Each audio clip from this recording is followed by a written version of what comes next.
L'Espagne, au terme d'un match totalement fou, l'emporte 2-1 et élimine l'Allemagne pays hôte au stade des quarts de finale. C'est le programme d'Euroday, épisode 18.2. Bonsoir à tous et bienvenue sur Balle au pied. Ravi de vous retrouver pour évoquer le deuxième quart de finale de journée qui opposait l'Espagne à l'Allemagne du côté de Stuttgart. On a déjà parlé du France-Portugal de ce soir qui est disponible sur la chaîne. N'hésitez pas à aller voir la vidéo. On se concentre cette fois sur cette Espagne-Allemagne qui avait lieu à 18h et qui a vu l'Espagne s'imposer après prolongation 2-1 face à l'Allemagne. On va prendre le temps d'en parler tranquillement. On commence d'emblée avec les compositions d'équipe. Du côté de l'Allemagne, encore une fois, des changements apportés par Jan Nagelsmann, avec notamment Jonathan Tah qui est de retour dans les défense centrale, lui qui a purgé son match de suspension face au Danemark. Stürbeck qui a fait plutôt bien intérim, mais on préfère remettre Jonathan Tah. David Raum a bel et bien pris sa place de titulaire du côté gauche. Chan est préféré à Andrich dans l'entrejeu et Leroy Sané toujours préféré à Florian Wirtz. Et du côté espagnol, le KO3 classique avec notamment Lamine Yamal et Nico Williams, les pépites espagnoles qui sont bel et bien titulaires. Une première mi-temps qui va avoir du mal à démarrer avec de nombreux impacts physiques, de nombreuses fautes, à commencer par Toni Kroos qui jouait son dernier match donc ce soir après cette défaite allemande et qui au bout de 4 minutes donne cette béquille dans le genou de Pedri non sanctionné par un carton de la part d'Anthony Taylor qui a fait un match assez catastrophique en tant qu'arbitre, un arbitrage vraiment à l'envers, je trouve. On aura le temps d'en parler durant le débrief au vu des événements de ce qui s'est passé. Cette faute va blesser Pedri qui va au bout de 7 minutes de jeu sortir et laisser ses partenaires remplacés par Dani Olmo. Pedri qui, on le sait, est un joueur fragile, il l'a encore une fois, il est fragile. Une semaine à un mois d'absence, c'est ce qui a annoncé son Euro est d'ores et déjà terminé pour la jeune pépite du FC Barcelone. Et un match globalement qui était très très physique. Encore une fois, les matchs de Toni Kroos qui, là encore, 5 minutes plus tard, est l'auteur d'une énorme semelle sur un minimal qui ne sera pas sanctionné par l'arbitre de la rencontre, qui, après cela, va quand même dégainer de nombreux cartons jaunes, comme pour Rudiger notamment, ou encore pour Emre Can. Mais voilà, Toni Kroos qui n'a pas été sanctionné alors qu'il a fait deux très très grossières fautes et qui devrait peut-être déjà ne même plus être sur le terrain au bout de 10 minutes de jeu. Mais bon, c'est comme ça. Un match qui va être vraiment haché à l'image de ces deux photos. D'un côté, Lamine Yamal encerclé par les milieux allemands qui vont l'empêcher de prendre de la vitesse. Et de l'autre, idem avec Musiala, très bien contenu. Bon là, il est accroché, mais qui est très bien contenu, notamment par Rodri au cours de cette rencontre. Une première mi-temps où l'Allemagne a pressé très haut l'Espagne, à risque, parce que l'Espagne, une fois cette première ligne de pressing passée, avait le champ, notamment grâce à la porte qui a plusieurs fois porté le ballon pour aller dans le camp allemand a pu se projeter et se créer des occasions.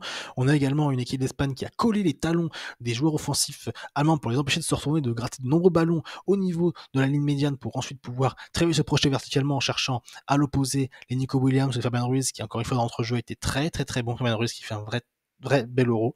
Une équipe d'Espagne qui reprend un petit peu le poil de la bête, même si celle qui va vraiment considérer la première véritable occasion, elle est faite par Kai Havertz, je vais y arriver, avec un très bon centre de Joshua Kimmich après magnifique transversale de Gundogan côté droit. Kimmich va centrer, tête de Kai Havertz qui prend le meilleur sur ses adversaires, mais une tête sans grand danger qui va être captée par Unai Simon.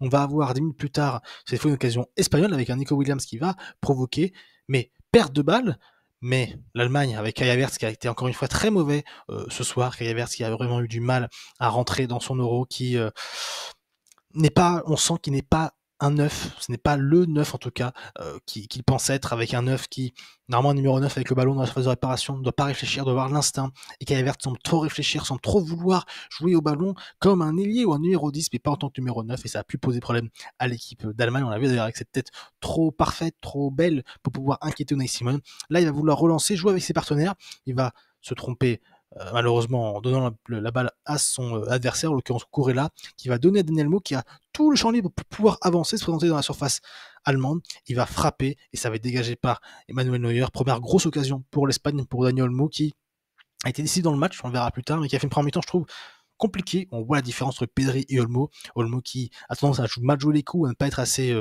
j'ai envie de dire, incisif, à ne pas être assez précis dans le dernier geste, à ne pas avoir l'instinct que peut avoir un Pedri. Mais Daniel Olmo va finir par être récompensé puisqu'on va passer en deuxième mi-temps. L'Espagne va commencer dans au battant, puisqu'à la 50e minute, on a Morata qui, dos au jeu, va réussir à décaler Lamine Yamal côté droit. Lamine Yamal face à David Raum. Raum qui a eu beaucoup de difficultés, notamment en fin de première mi-temps, avec ses relances, ses ressorties de balles allemandes qui, comme je l'ai dit, ont très souvent été contrées par un très bon pressing espagnol qui collait aux chevilles des offensifs allemands. Lamine Yamal va s'avancer sans être mis en danger. Il va mettre en retrait un Daniel Mo qui arrive à toute berzingue. Et Daniel Mo, d'un magnifique pas du pied, ras de terre, va trouver le petit filet de Manuel Neuer. Ça va faire un but à 0 et Daniel Olmo qui peut célébrer devant tout le COP espagnol.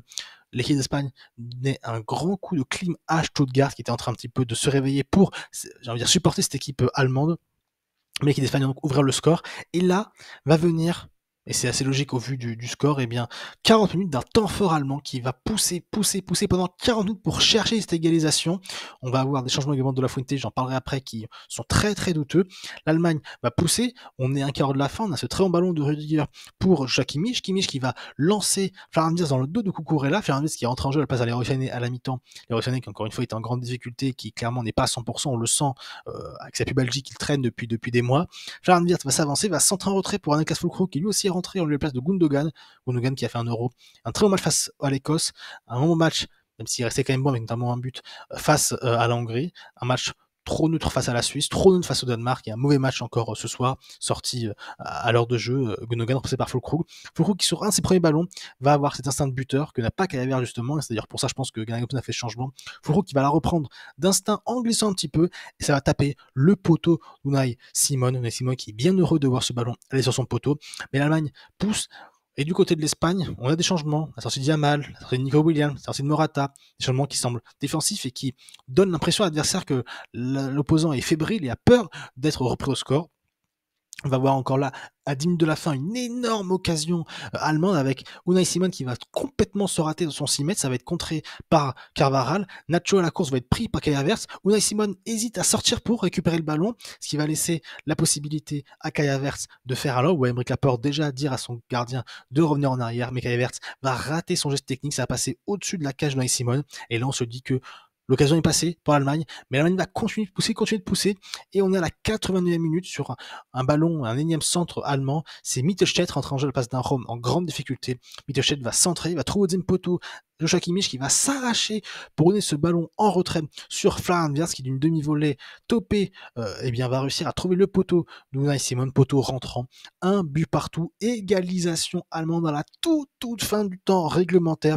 Magnifique volée très détendu de Florian Wirtz qui touche le poteau de Unai Simon et qui trompe le gardien de Bilbao. Un but partout, l'Allemagne qui revit, un Stuttgart qui est en ébullition. Rudiger qui est très très content de voir Florian Wirtz, la petite pépite du Bayer Leverkusen, marqué et égalisé pour l'équipe d'Allemagne qui était à quelques secondes d'être éliminé de son euro à la maison. Et un Luis de la Fuente qui est perplexe, lui qui a eu des changements très bizarres, sortir Lamine Yamal à la 60e minute très tôt dans le match. Alors certes, Lamine Yamal, on le sait, peut avec sa jeunesse avoir un manque d'expérience de ces moments-là, mais 60e minute, ça sent quand même un peu tôt.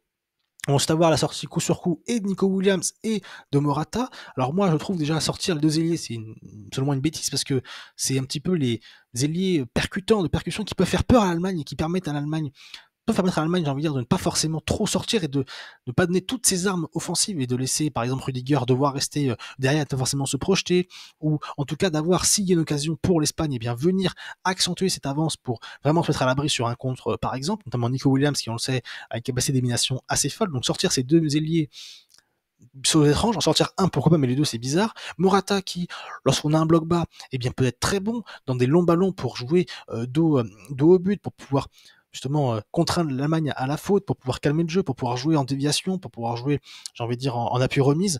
Et bien là encore, on se prive de lui pour faire rentrer Oyarzabal, qui est un joueur vraiment, moi, un joueur que je trouve lent, qui ne sert à rien, je trouve, dans une équipe comme ça qui doit gérer un score.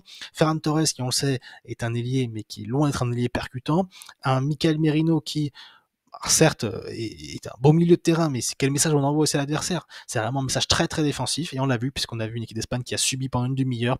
Pas de Nico Williams et Yamal pour jouer les transitions, pas de Morata pour récupérer des longs ballons dégagés par la défense espagnole, et donc une Espagne qui craque en toute fin de rencontre. À nous de la Fuente, qui va se retrouver avec 30 minutes de jeu en plus, sans attaque, puisque sans son attaque titulaire, et déjà les critiques qui commençaient du côté espagnol à se voir, notamment sur Marca, qui disait que peu importe ce qui se passe à la fin, les choix de La Fuente seraient, j'ai envie de dire, disputés.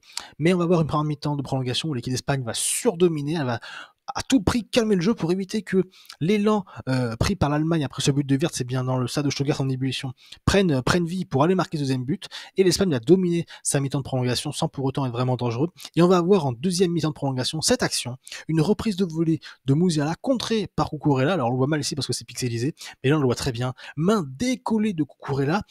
Scandale arbitral, on peut le dire, parce que on le sait, nombreusement décollés comme ça sont sifflés, même si c'est à bout portant que c'est très compliqué pour Cucurella, mais clairement c'est un geste pas naturel.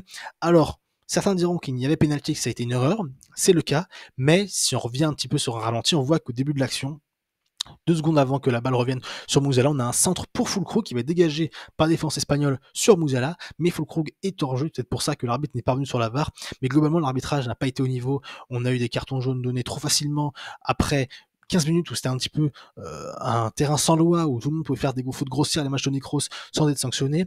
Cette main de Cucurella qui n'est pas,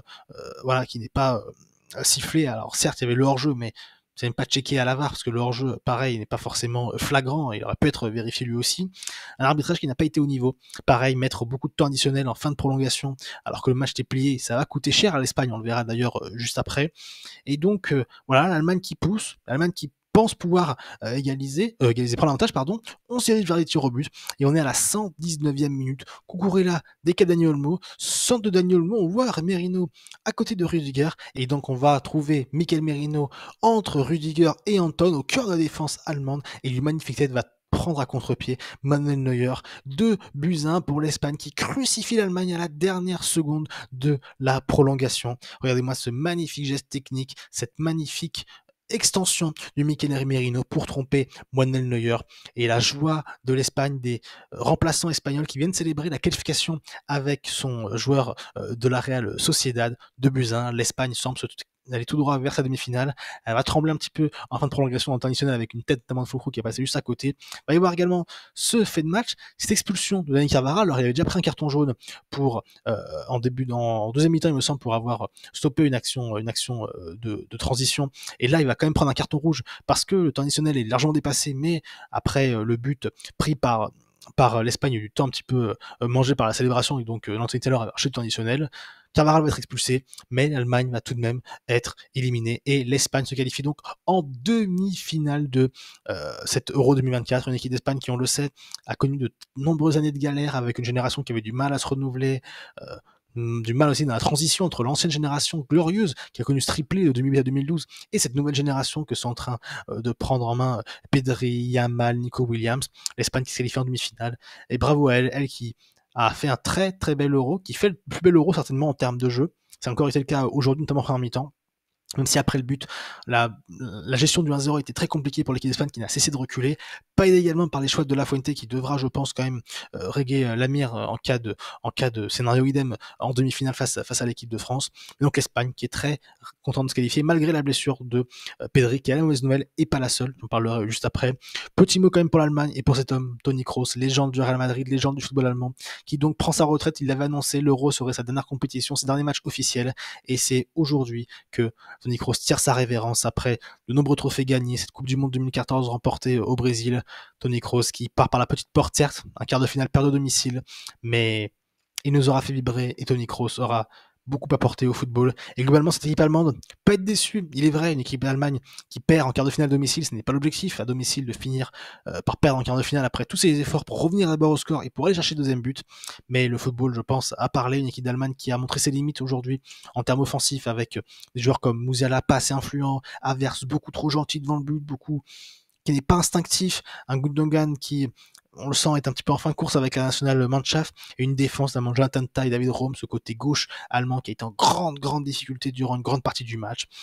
Mais l'Allemagne, maintenant, je pense, doit capitaliser. Si on avait dit aux supporters allemands en septembre-octobre, quand Hansi Flick avait été limogé pour une série de défaites ignobles, notamment ce 4-1 face au Japon, je pense qu'ils auraient signé pour un quart de finale à la maison. Mais au vu de ce qu'ils nous avaient montré sur ce début d'Euro, ça peut être difficile pour les supporters allemands d'accepter cette défaite. Mais maintenant, il va falloir repartir. On a une génération qui se tourne. Thomas Müller, Toni Kroos ne joueront plus en Nationalmannschaft. Gundogan se pose la question. Il y a une nouvelle génération, Havertz, Musiala, qui maintenant ont les clés du camion et qui vont devoir remettre un petit peu l'Allemagne au cœur du top européen. Mais à coup sûr que cette équipe allemande a encore un gros réservoir et aura dans les prochaines années certainement, avec le projet Nagelsmann qui continue jusqu'en 2026, monter en puissance et redevenir ce grand d'Europe qu'elle était auparavant. Voilà donc ce qu'on pouvait dire pour ce quart de finale entre l'Allemagne et l'Espagne. À noter donc que l'Espagne se qualifie en demi-finale, elle affrontera l'équipe de France en demi-finale, mais l'équipe d'Espagne va devoir faire sans Carvajal suspendu, sans Morata suspendu également, qui a pris un carton jaune sur la célébration du deuxième but avec Mikel Merino, sans Pedri blessé et sans Robin Lenormand, qui a fait une faute grossière en première mi-temps, qui a d'ailleurs été remplacé à la mi-temps par Nacho. On va donc avoir une équipe remaniée du côté d'Espagne, on va avoir Jesus Navas en défense centrale, Nacho donc en la place de Lenormand, Pedri remplacé par Dani Olmo et un Morata remplacé par Rosselló peut-être. Donc une équipe d'Espagne amoindrie, c'est une équipe de France qui elle sera au complet. On aura le temps d'en reparler d'ici cette demi-finale qui s'annonce voilà, antagoniste, parce qu'on a d'un côté l'équipe de France qui est peut-être l'équipe qui produit le moins de jeux et qui est la plus moche à regarder, qui a le plus de difficulté à mettre en place un jeu collectif, j'ai envie de dire, de qualité, et de l'autre l'Espagne qui est un jeu de collectif abouti, donc on va voir comment cela va se goupiller, si la France va réussir à faire déjouer cette équipe d'Espagne, ou si au contraire l'ouverture de l'équipe d'Espagne va permettre à l'équipe de France de se révéler. On aura le temps d'en reparler. C'est la fin de cette vidéo, j'espère qu'elle vous a plu, c'est le cas, le petit like, les mouvements, vous connaissez la chanson. Dites-moi en commentaire ce que vous avez pensé de ce match, si pour vous la qualification de l'Espagne est héroïque au vu du scénario, emporter 1-0, subir pendant 40 minutes, être repris un but partout par l'Allemagne en toute fin de rencontre, les choix de La Fuente qui posent énormément de questions. Donc voilà, dites-le-moi en commentaire, qu'on puisse en débattre. Sur ce, je vais vous laisser, vous souhaiter une bonne nuit, une bonne soirée, une bonne journée, sur le moment où vous me regardez. Je vous donne rendez-vous demain pour la suite des quarts de finale, et d'ici là, n'oubliez jamais, vive le foot!